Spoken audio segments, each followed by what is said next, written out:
Oi, eu sou a Carol. E eu sou o João. E isso Não é briga.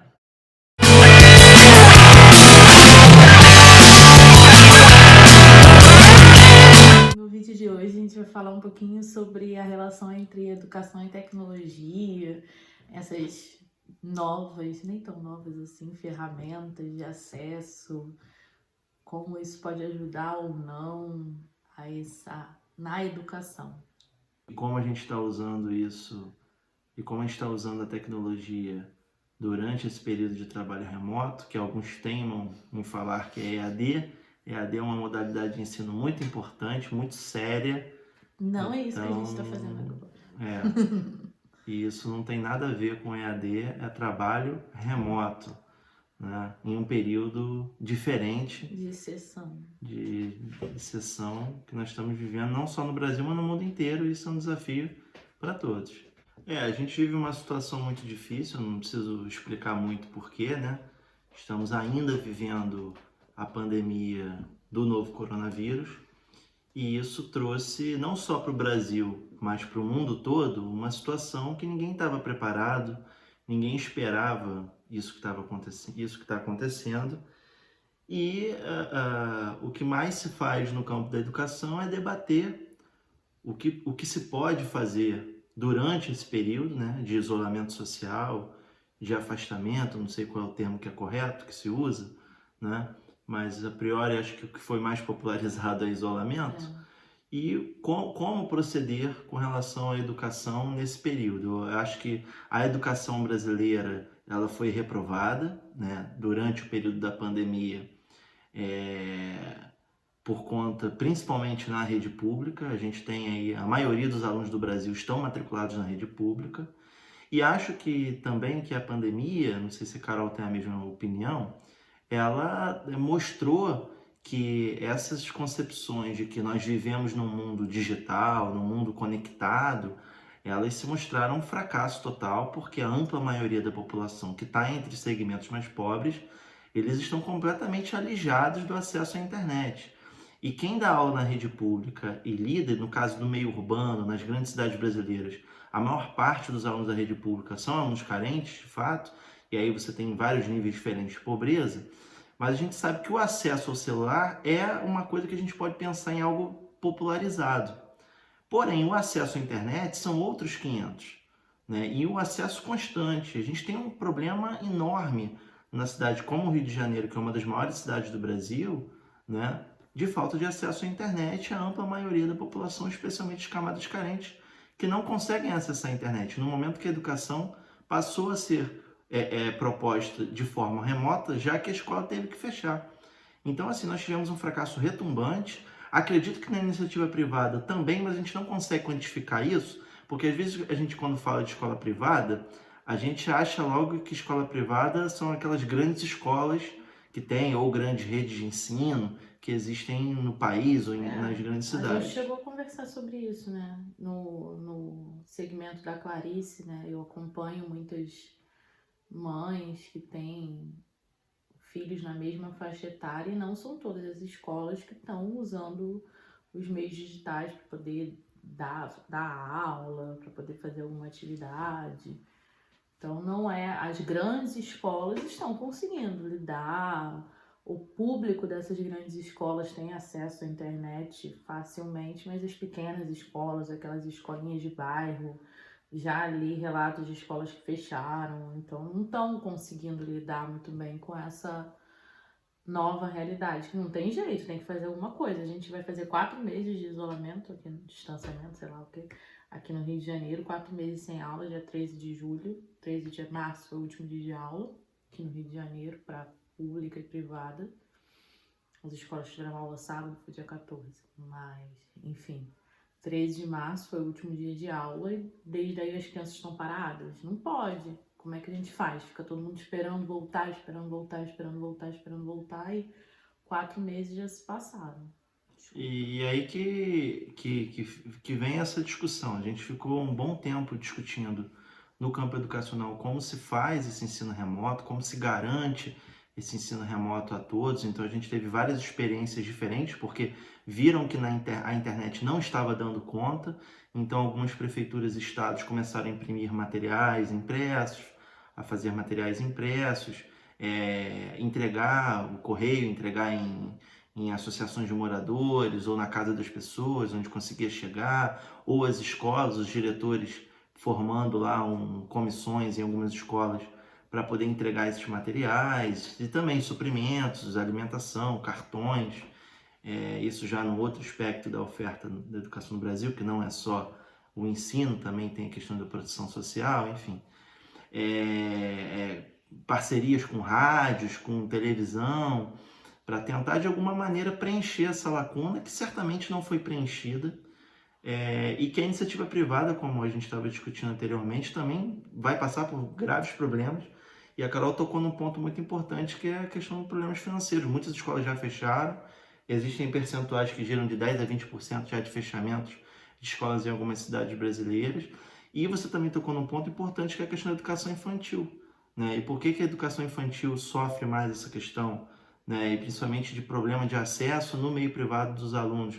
Porque é um setor que não está democratizado, é um setor que não é obrigatoriedade do Estado. A obrigatoriedade do Estado, em 2009, isso tem 11 anos, vai fazer 11 anos, né? O Brasil é um país muito atrasado, muito atrasado. Até 2009, a obrigatoriedade do ensino no Brasil era dos 7 aos 14 anos, ou seja, trazendo isso para a faixa de escolaridade, é o ensino fundamental, né? E até hoje, a creche, por exemplo, ela não é uma obrigatoriedade, né? A gente vê, por exemplo, aqui na rede municipal do Rio de Janeiro, a gente tem sorteio para acesso à creche, e nas outras etapas de escolaridade não. A mãe vai lá no Ministério Público e consegue a vaga na hora, porque é uma obrigatoriedade da oferta. Então, assim, e aí por isso muitas famílias, inclusive famílias mais pobres, estão na rede privada.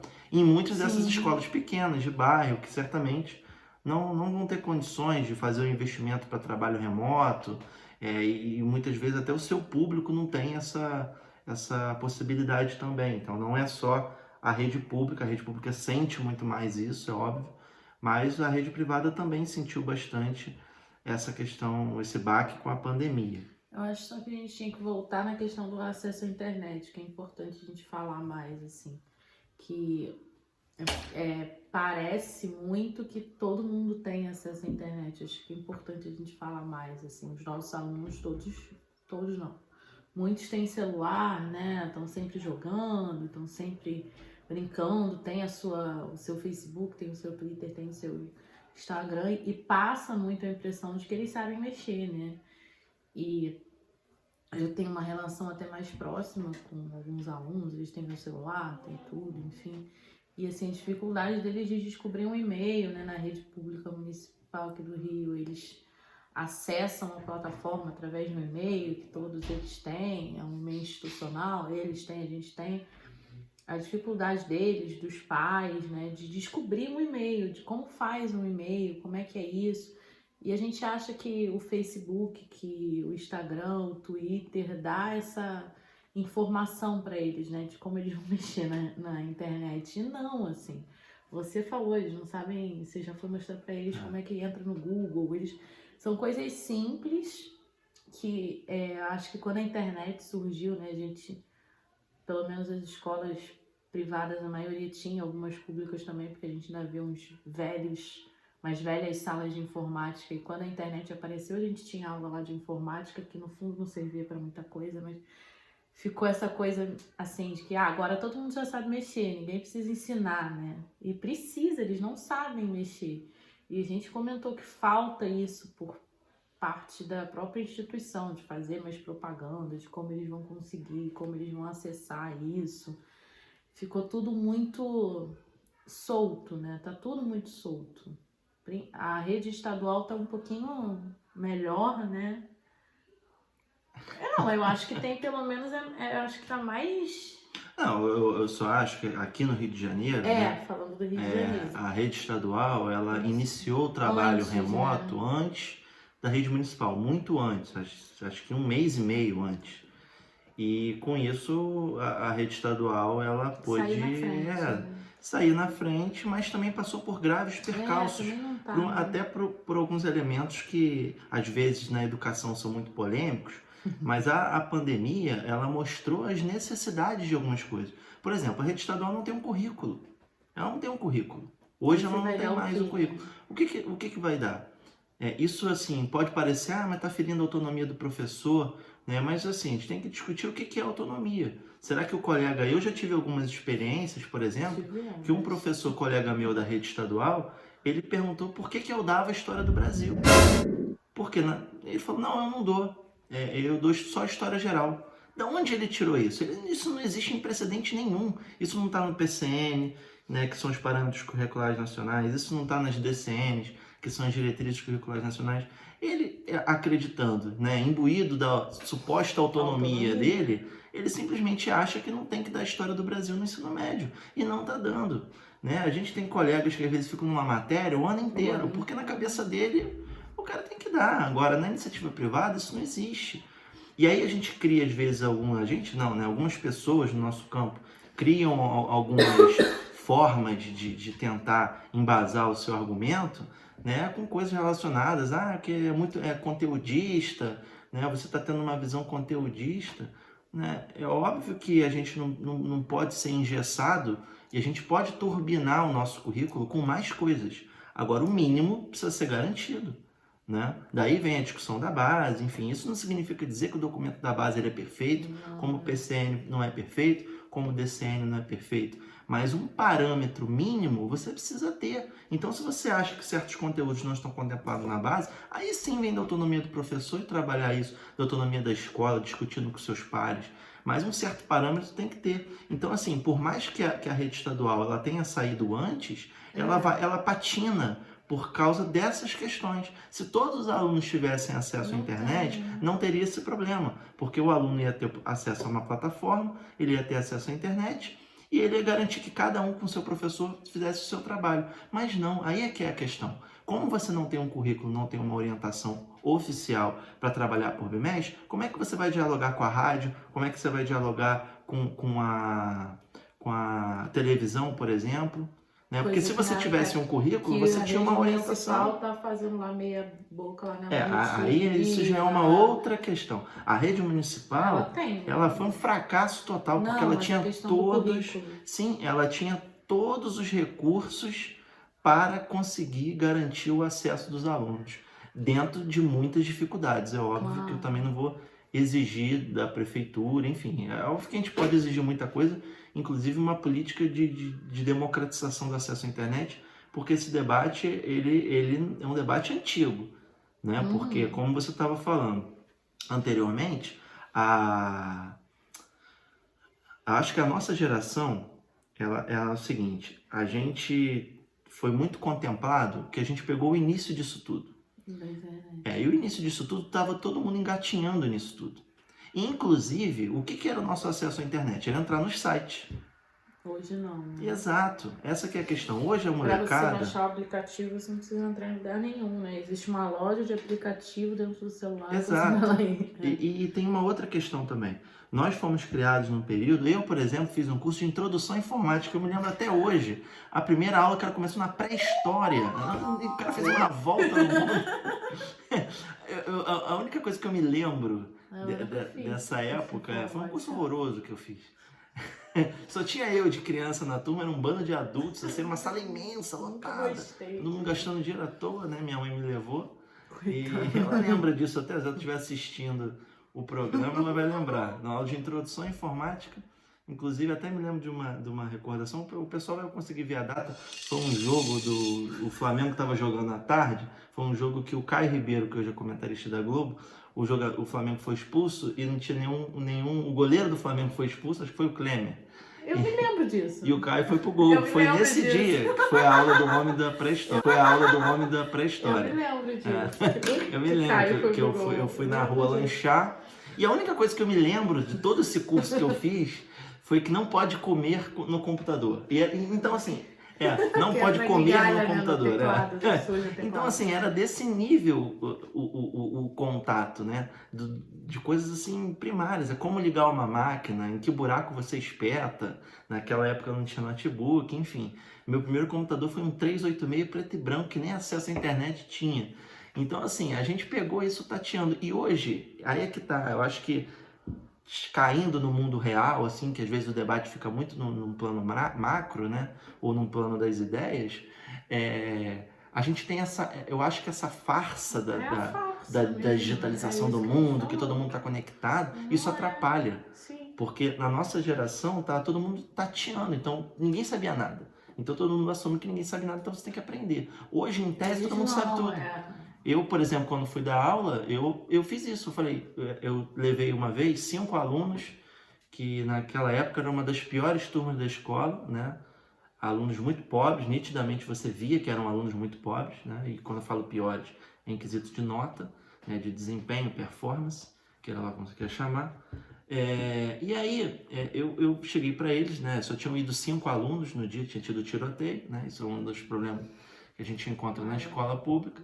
E aí quase não foi ninguém. Eu falei, não, vamos fazer um trabalho com esses alunos de busca na internet, né? O que já é Vamos uma trabalhar diferença da isso, sua né? escola. Tem lá a sala de Tinha, informática. Nem todas as escolas Sim. da rede têm sala de informática. E que não tinha antes também, né? E também o laboratório tinha 6 computadores, né? O que não atende uma turma, Foi o que a gente né? conseguiu. O que não atende uma turma de maneira nenhuma. Sim. E aí eu, inocentemente, né? Abre aí o computador. Não, eu falei, entrem no Google e procurem a imagem de uma pirâmide do Egito. Era uma coisa assim. E eles não sabiam entrar no Google. É impressionante, eles não sabiam entrar no...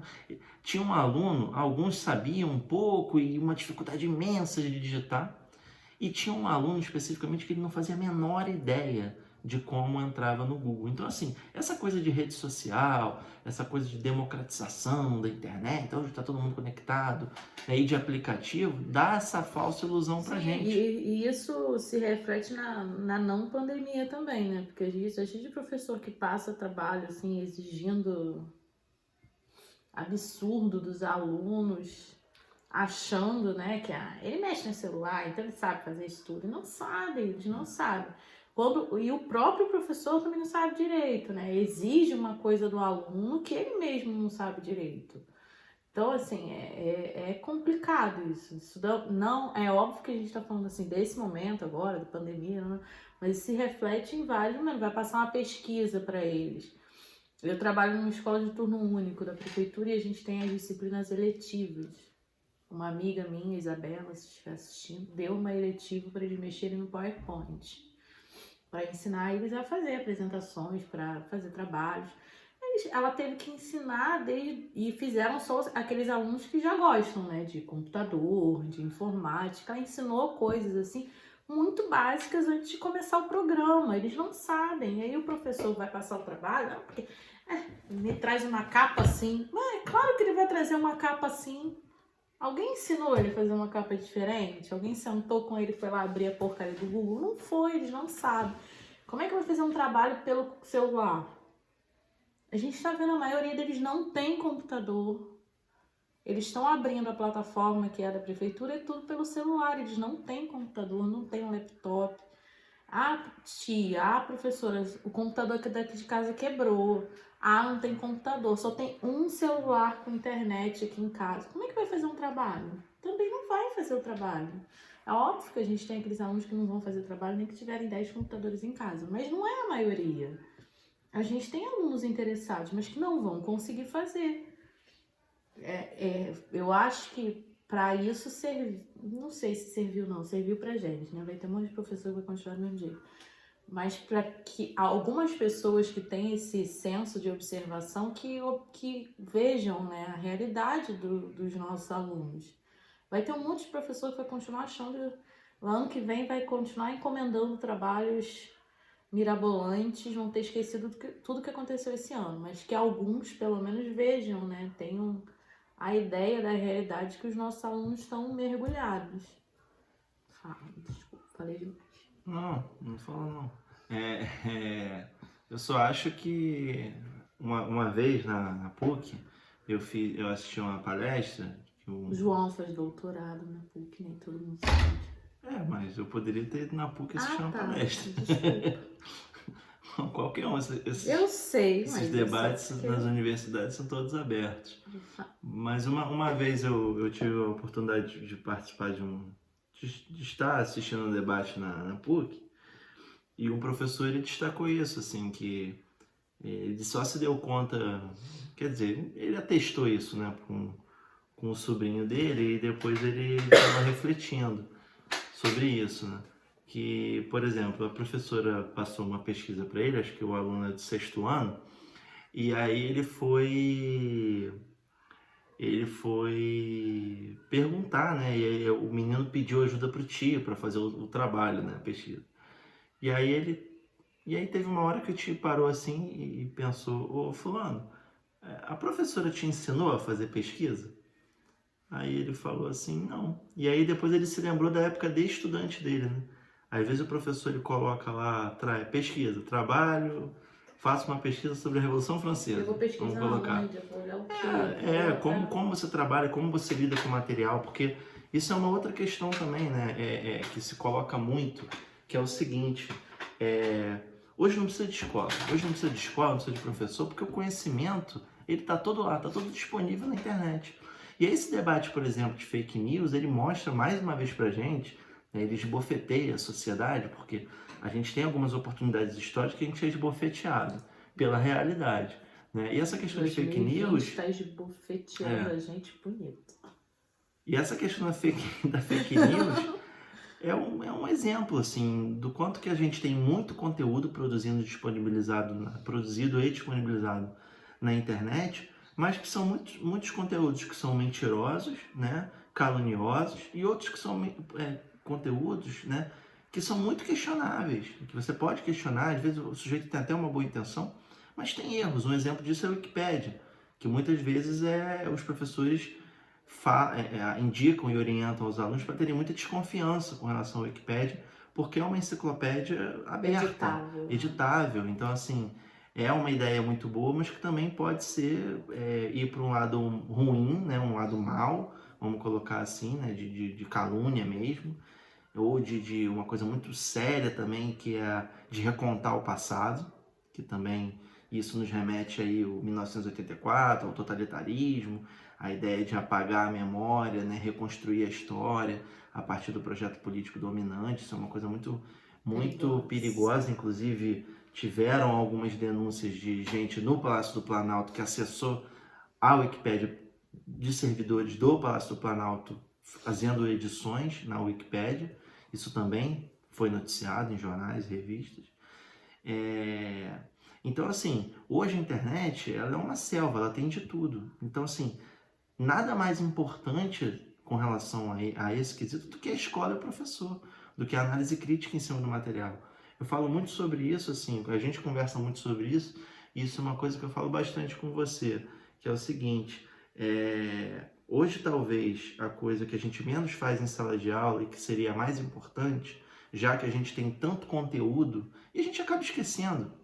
Não tem jeito, assim. Eu era um bom aluno em matemática, não era excelente, mas já esqueci muita coisa. Eu não sei mais fazer uma equação de segundo grau. A última vez que eu fiz uma equação de segundo grau foi há 17 anos atrás. Depois não me foi mais necessário fazê-la, né? Mas, assim, hoje, acho que muito pela formação que eu tive na universidade, eu conseguiria aprender novamente pelos recursos disponíveis que existem na internet e, obviamente, lembrando pela faixa de renda que eu tenho, né? Então eu tenho acesso a isso. A gente consegue até ensinar. Sim, claro, com as limitações, sim. é óbvio. Eu já contei isso pra você, que, de novo, a escola que eu trabalho é de turno único, e tem aquelas disciplinas diferentes. Para quem não é do Rio de Janeiro, existe estudo dirigido, projeto de vida.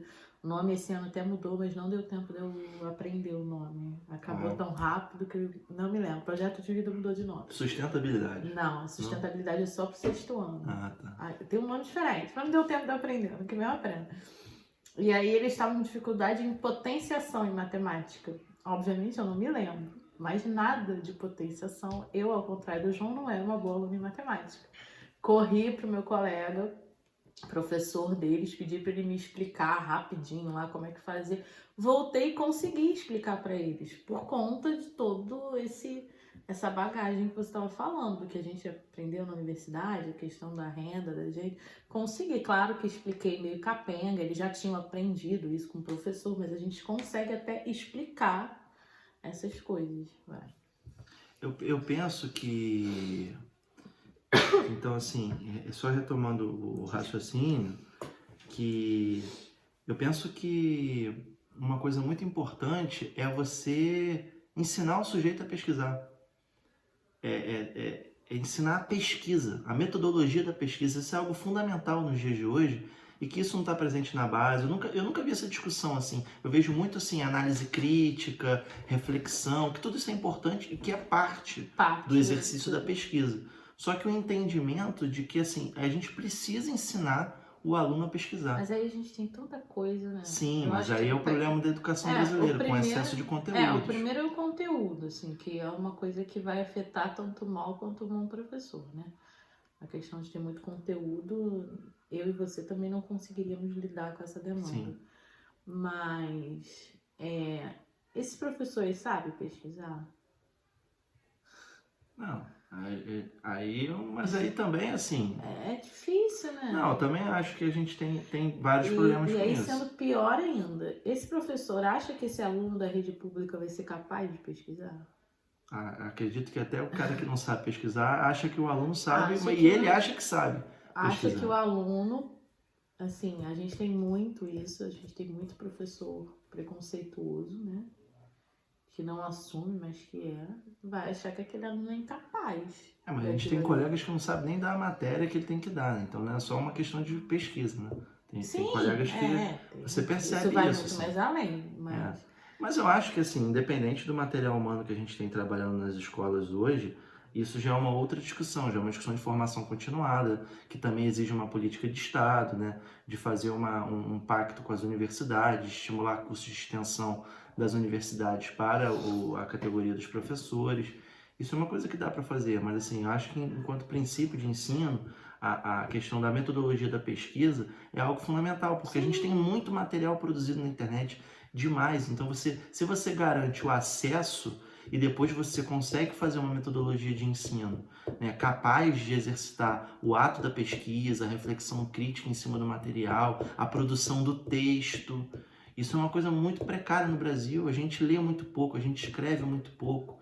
E isso não é um problema só dos estudantes, tem um problema dos alunos, dos professores também, né? E a gente encontra esses problemas, a gente vê às vezes em cursos, por exemplo, de mestrados profissionais, alguns colegas com muita dificuldade da produção de um texto acadêmico, inclusive o próprio nível ali, às vezes até um pouco não é o mesmo do acadêmico tradicional, o que de certa maneira se entende, porque o sujeito trabalha muito, mas também de alguma forma acaba também não estimulando que aquele colega evolua para essa dimensão. Então, assim, são muitos os desafios na educação brasileira, mas assim, isso é uma coisa que me parece muito cara, o ato de estimular a pesquisa. E agora, isso também parte de algo também essencial que você está discutindo, né? A questão do conteúdo. Quando você tem um conteúdo muito inchado, isso é difícil de ser feito. Coisas diferentes, né, que vão enriquecer o currículo dos estudantes, é algo muito difícil de ser feito, exatamente porque o currículo está inchado, né? Não dá tempo. Não dá tempo. Então, assim, eu sou um fanzaço de conteúdo, você sabe disso. Eu acho que a escola, né, é um ethos privilegiado do saber. Isso não significa que o saber só é produzido ou discutido ali, mas é um espaço diferenciado. Se ela não é um espaço diferenciado, então fecha a escola. O sujeito vai aprender no botequim ou em qualquer lugar, né? Mas a escola é um espaço diferenciado, como a universidade também é um espaço diferenciado, o museu, né? E outros espaços. Mas a gente assim, acabou fugindo muito do tempo. Não, eu sei, mas a gente vai gravar outro programa. Vamos gravar 2 hoje. Oi? Nossa, aí você vai editar. Vamos gravar 2? Vai gravar, que aí a gente faz a continuação. Tá. Eu já ia falar isso. Esse vai ser educação e tecnologia, alguma parada assim. Você vai ter que gravar só o início. Deixa eu só retomar. E para de se desculpar também, que você está me interrompendo. Isso é uma conversa, você não está me interrompendo nada. E você vai cortar essas desculpas aí no vídeo. Você me não fez... dá pra cortar todas. Ah, mas o que der pra cortar, você corta. Você fica toda hora se Volta. desculpando. Então, assim, você sabe que eu sou um super fã de conteúdo. Mas algumas coisas precisam ser priorizadas em relação a outras. Eu acho que, por exemplo, na discussão da base, assim, falando por história, que é o que eu lembro, assim, mais, Sim. do 6º ano até o 9º, né? Porque a base do ensino médio é um pouco uma incógnita, né? Só ficou como base ainda português e matemática. Ela ficou muito inchada, ela praticamente não teve mudança nenhuma. Ela é basicamente o que já é dado nas escolas. Girou Então, uma coisa ou outra de um ano para outro, mas basicamente o mesmo curso. Então, assim, não abre muito espaço para o professor enriquecer o currículo com outras questões, inclusive a metodologia da pesquisa, que acho que é uma coisa fundamental. Você prepara o terreno, inclusive, para o cara quando chega na universidade. O sujeito que chega na universidade, ele tem... Eu posso falar por mim mesmo, estudei em boas escolas, não eram escolas de referência, Mas eram né? escolas boas. Mas eram escolas boas. Né? E eu não sabia escrever uma resenha, eu não sabia o que era resenha, eu não sabia o que era fichamento, não sabia nada disso. Resenha agora é outra coisa. Então eu não sabia, eu tinha que me virar, então eu tinha que aprender a escrever. A única coisa que eu escrevia era redação. A gente sabe muito bem que a redação é um texto muito limitado e cada vez mais macetado. Sim, a gente vê hoje no Enem, o sujeito decora redação, ele está chegando nesse nível. Eu falo muito isso para os meus alunos, cara. Os bons professores muitas vezes acertam até os temas, então ele já vai até não, com todos os argumentos. E tem uma coisa maluca que são frases prontas para qualquer tema. Então hoje tem gente vendendo de tudo. Aí entra mais uma dessas questões da importância da análise crítica em cima do que é produzido e está disponibilizado na internet. O sujeito, um professor, né, consegue vender produtos dizendo que com essas frases você faz com qualquer tema, com esse. Então, assim. Consiga nota 1000 na redação. Se você conseguir uma nota 1000, mas fazendo um texto bom, não tem problema nenhum você vender isso. Agora você fazer isso plagiando. Mas isso daí é o quê? A venda dos macetes. Quando esse cara fala isso, ele tá vendendo os macetinhos dele. E, inclusive, isso tinha que ser discutido entre a equipe que corrige o Enem, né? A redação do Enem, para que essa picaretagem aí seja destruída, porque, na verdade, no fim das contas, é o que a gente sempre discute. Tudo repercute em quem? No aluno. O sujeito que está decorando parágrafos para escrever em qualquer tema de redação, ele está se enganando, ele não sabe escrever. Ele vai entrar na universidade, mas também não sabe escrever. Ele vai encarar a dificuldade. Esse bom aluno, não o bom por mérito dele, o bom que tem toda uma bagagem, que é de uma classe social diferente, né? Ele vai ter os recursos para depois aprender, né? O outro não vai nem ter acesso nem ao macete, nem depois vai ter como aprender. Verdade. Mais um abismo, porque ele não vai ter acesso a esses macetes, porque muitos não vão fazer os cursinhos para esses professores que vão ensinar esses macetes, não sabem nem acessar direito aos canais desses professores. Ou nem fazem a prova, né? Ou nem fazem a prova. Os mais pedidos, não podia ficar sem falar um palavrão, né? Nem a prova vão fazer isso.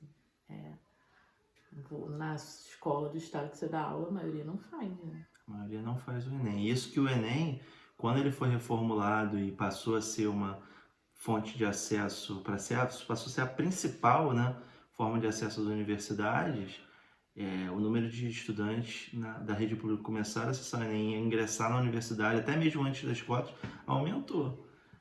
Só pelo Enem. Mas ainda existe um abismo enorme, mesmo com a lei de cotas. A gente às vezes cria uma fantasia que a lei de cotas está democratizando o acesso à universidade. Eu realmente acho que melhorou muito, não melhorou pouco não. Mas está muito longe do ideal. A gente vê com a lei de cotas o quão absurdo era a situação anterior. Porque a lei de cotas ela possibilitou, para quem é professor da escola pública sabe disso, a lei de cotas possibilitou que o melhor dos melhores conseguisse entrar, porque antes nem isso acontecia. Era uma hecatombe o sujeito entrar na universidade pública. O cara ou era um crânio, né? Porque existe isso também. É um ponto fora da curva, ou o sujeito se esforçou muito, fez uma coisa, né? Foi basicamente um herói, uma heroína grega e entrou na universidade, assim. Agora, o Enem, ele democratizou, porque existe também aquilo, né, que a gente estava falando, só de saber falar que existe já é alguma coisa. O Enem ele também trouxe isso. Existe, você pode entrar, existe universidade, você pode entrar pela universidade através do Enem. Então, assim, ele já trouxe muita coisa com isso. Mas existe um abismo imenso, assim, de muitos jovens que passam longe da universidade, ou que precisam do ProUni também. Muita gente faz ProUni, vai para o ProUni, que não consegue essa vaga na universidade.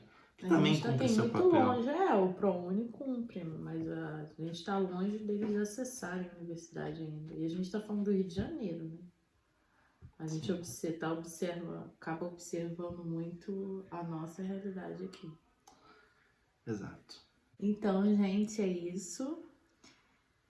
Não deixem de se inscrever no canal, de curtir, dar like lá no vídeo, seguir nossas redes sociais e isso não é briga.